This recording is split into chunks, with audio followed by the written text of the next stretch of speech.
muy bien que lo haga.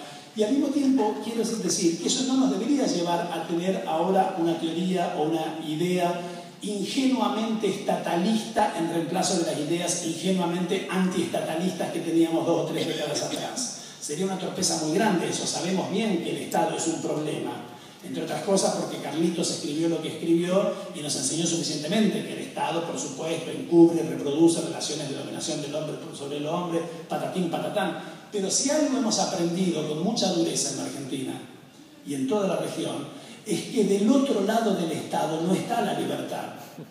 Del otro lado del Estado no está la comunidad finalmente realizada. Del otro lado del Estado no están las gloriosas fuerzas productivas que por fin, sin ese yugo insoportable, van a poder despegar. Del otro lado del Estado lo que hay es la injusticia más absoluta, lo que hay son las formas más inmisericordias de despojo y de descuido de las personas. Entonces me parece que lo que tenemos hoy como desafío teórico y político al mismo tiempo importante para pensar en la región es, de nuevo, algo que hace mucho tiempo que no pensamos seriamente, y nuestras ciencias sociales y sobre todo nuestra ciencia política tiene una deuda sobre ese punto, que es el problema del Estado. Nuestras ciencias sociales y políticas pensaron mucho el problema del Estado en los años de gloria de las teorías del desarrollo en los 60, en los años de las teorías de la dependencia en los 70. Se produjeron grandes textos sobre el Estado, su naturaleza, su función, su funcionamiento en nuestra región.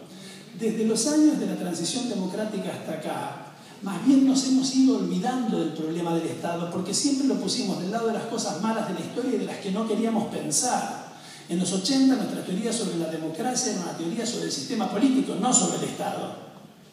Esto solía repetirlo Guillermo O'Donnell, ¿no? en los últimos años, en los que lo escuché muchas veces decir esto, que me parece que es una idea muy importante. Nos olvidamos de pensar el Estado porque estamos muy preocupados por pensar el sistema de reglas de juego, la cultura política, todas cosas que había que pensar, pero si lo hubiéramos pensado de la mano de una reflexión sobre el Estado, las habríamos pensado mucho mejor. Y en los 90 ni hablar que no se pensó el Estado.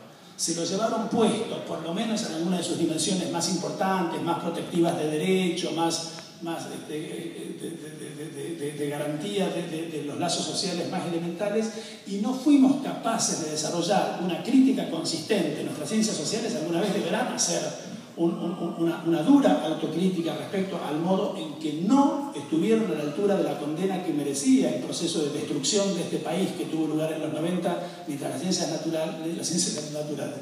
ciencias sociales naturalizaban, actuaban como ciencias naturales, decían, y debe ser así, si en todas partes es así, ¿será que viene por aquí? Alain Tourette mandaba decir desde París que la cosa iba bien, que era por ahí, y todos tomábamos nota de iba bien, dice Alain que va bien. Entonces, alguna vez deberemos preguntarnos por lo muy poco a la altura que estuvimos de una crítica seria del proceso que se produjo en esta parte del mundo en los años 90, y eso incluyó la no reflexión sobre el problema del Estado. Hoy tenemos que volver a pensar el Estado, porque el Estado se ha vuelto un elemento fundamental de nuestros procesos políticos. Y allí algunas de las cosas que se dijeron, y ya para terminar, porque me está medio en el tiempo, algunas de las cosas que se dijeron a mí me parece que son muy interesantes y nos señalan la importancia y la complejidad de pensar el lugar del Estado en los procesos tan complejos y tan ricos que se están viviendo en América Latina.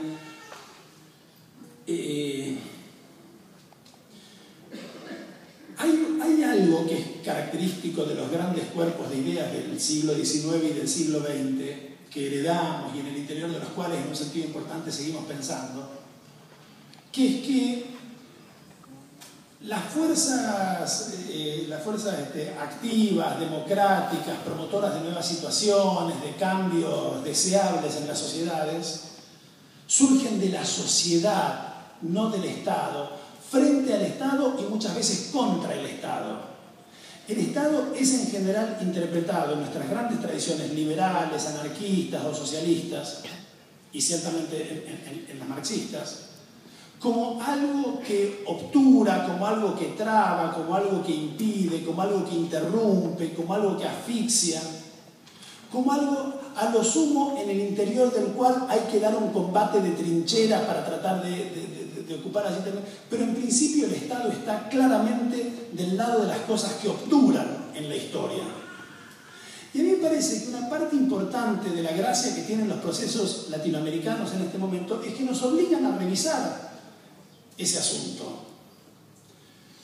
El momento ese tan interesante del 2001, del 2002, al que yo aludí hace un rato y sobre el que se pensó tanto y se escribió tanto y sobre el que, insisto, no escribimos todavía ni leímos las cosas suficientemente buenas como para pensarlo bien, se pensó en la Argentina muy bajo los auspicios de un conjunto de textos de la filosofía política europea. Me vienen ahora a la cabeza los textos que escribía con mucho entusiasmo Toni Negri, y sobre todo su tesis del poder constituyente, lo instituido, y siempre que decíamos instituyente hacíamos así con la manito, y siempre que decíamos instituido hacíamos así con la manito, y cuando decíamos instituyente nos imaginábamos a los movimientos de la sociedad civil y a los piqueteros y a no sé qué, y cuando decíamos instituido nos imaginábamos al Estado y a sus oficinas burocráticas.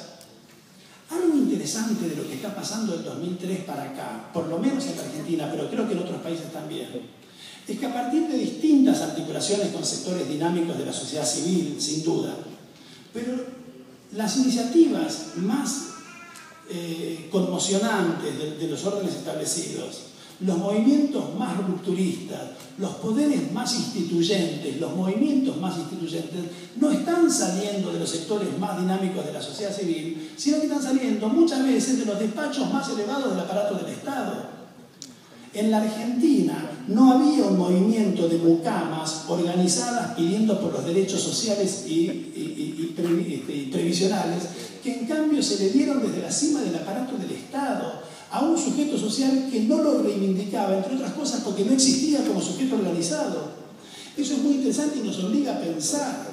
Nos obliga a pensar en el modo en que también desde la política, desde el Estado, desde el lugar de los representantes, se construyen también subjetividades, se construyen derechos, se construyen innovaciones en la historia, y muchas veces tenemos al contrario en la sociedad civil, que en nuestro imaginario liberal decimonónico nos imaginamos como la fuerza pujante que va a llevarse el mundo por delante, los peores focos de resistencia a las innovaciones que surgen del Estado.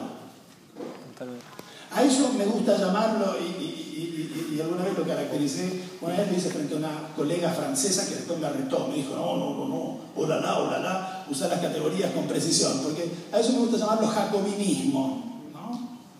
No estoy seguro de que esté usada con precisión la categoría, pero digo, a ese impulso muchas veces promovido desde arriba del aparato del Estado, en un sentido fuertemente transformador, con un espíritu indudablemente emancipatorio, de avanzada, de universalización de derechos. Eso me parece que es uno de los rasgos más interesantes de los procesos que hoy estamos protagonizando, y me parece que a veces la tarea para pensar es de qué manera esos estados cuyos gobiernos, como nos hemos cansado de decir en nuestras conversaciones de cafés, suelen estar a la izquierda de la sociedad a la que gobiernan, cómo hacen esos gobiernos de esos estados para generar una sociedad civil a la altura de los desafíos democratizadores que ese estado les propone. Entonces me parece que allí hay algo para pensar también. Hay que pensar si está bien el esquema que nos invita siempre a suponer que es la sociedad la que empuja y el Estado al que resiste.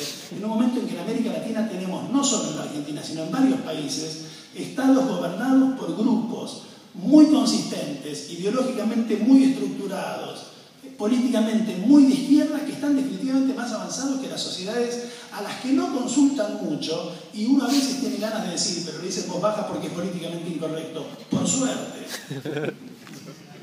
Yo siempre me pregunto qué habría pasado si Néstor Kirchner, antes de hacerle descolgar a Bendini el cuadrito de Videla, hubiera llamado a un plebiscito popular. Y no pienso en qué habrían votado los reaccionarios que creen que esté bien que en los edificios públicos estén los cuadritos de Videla.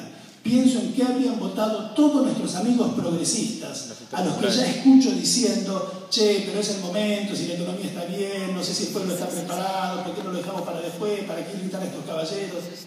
Los progresistas son especialistas en decir que por qué no lo dejamos para después. Son despuesistas, como decía el joven Borges. Bueno, el tipo dijo, no puede estar este cuadro acá, bajame este cuadro, sacámelo y después convenceremos a la sociedad de que este cuadro no puede estar. Antes de la sanción de la ley de matrimonio igualitario, el 70% de los argentinos estaban en contra del matrimonio igualitario. Después de la sanción de la ley de matrimonio igualitario, el 80% de los argentinos está a favor. Bueno, eso es hacer política sobre una sociedad conservadora. Entonces me parece que eso, que es que hoy tenemos estados revolucionarios en sociedades conservadoras, es uno de los datos también para pensar los desafíos de la democratización que estamos protagonizando. Muchas gracias.